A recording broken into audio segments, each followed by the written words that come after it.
Good day, here are the top stories of the Manila Times for Wednesday, July 14, 2021. Senator Panfilo Lacson has raised suspicion that there could be an overpricing of over $10 billion in the purchase of 89 million doses of vaccines worth about $1 billion.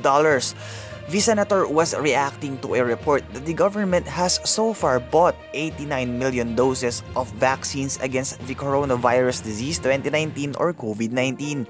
He noted that Finance Secretary Carlos Dominguez III earlier told senators during a hybrid hearing on the vaccine rollout that the average price of the vaccine is 446 pesos per dose. With the purchase of 89 million doses, there could be an overpricing of 10.41 billion pesos, the senator pointed out. Health Secretary Francisco Duque III said the government will review the pricing of vaccines after Senator Panfilo Lacson raised suspicions that these could have been overpriced. Duque told the Manila Times he will review the prices along with the Department of Finance, which negotiates the payment for the vaccines. Bangkok.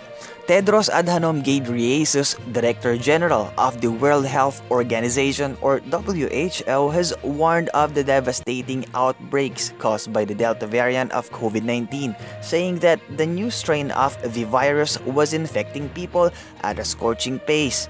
Tedros said at a virtual press conference from Geneva that after 10 weeks of declines, deaths are increasing again.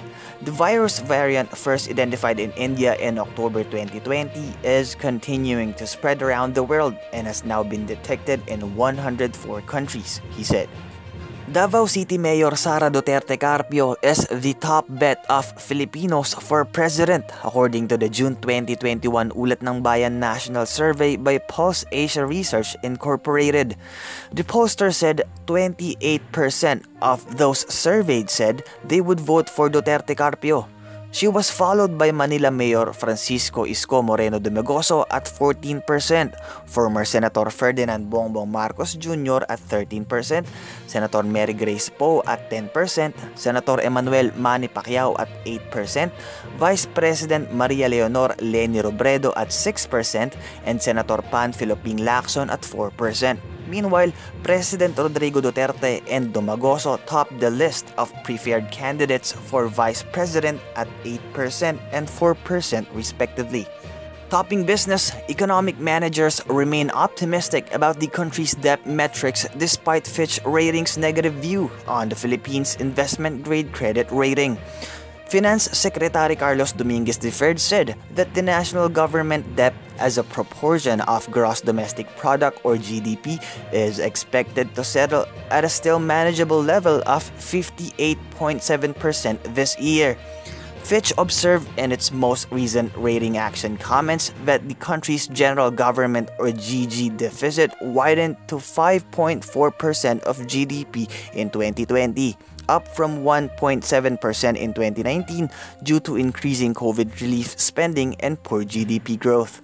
In sports, the camp of Filipino boxing icon and Senator Emmanuel Manny Pacquiao cried foul over the World Boxing Association's or WBA's denial of the sole 8th Division World Champion's request to reinstate him as its super welterweight champion.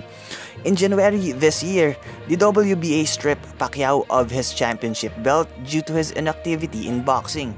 He last fought in July 2019 when he defeated American champion Keith Thurman.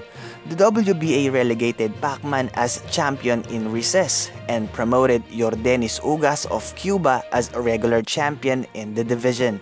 In world news, Rome, the United Nations on Monday, Tuesday in Manila lamented a dramatic worsening of world hunger last year, saying much of that is likely connected to the pandemic, and it urged billions of dollars to save millions of people from starving.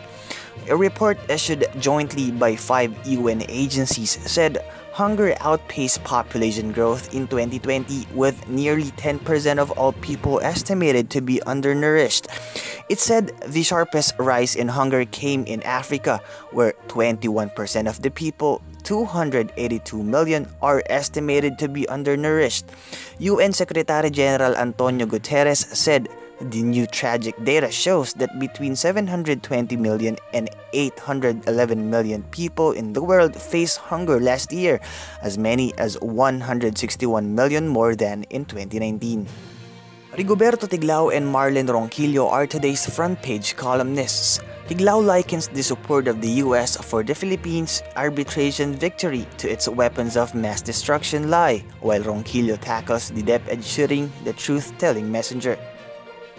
In its editorial, The Times calls a proposal by the Department of Trade and Industry to form a technical committee that would develop the Philippine National Standards or PNS on popular Filipino dishes such as adobo, sinigang, lechon, and sisig, a tasteless idea. Read the full version on the paper's opinion section or its digital edition. For more news and information, read the Manila Times on print, subscribe to its digital edition, or log on to www.manilatimes.net. Follow us on Facebook, Instagram, and Twitter, and keep up with the Times. This is Christian Crow Maghanoy reporting.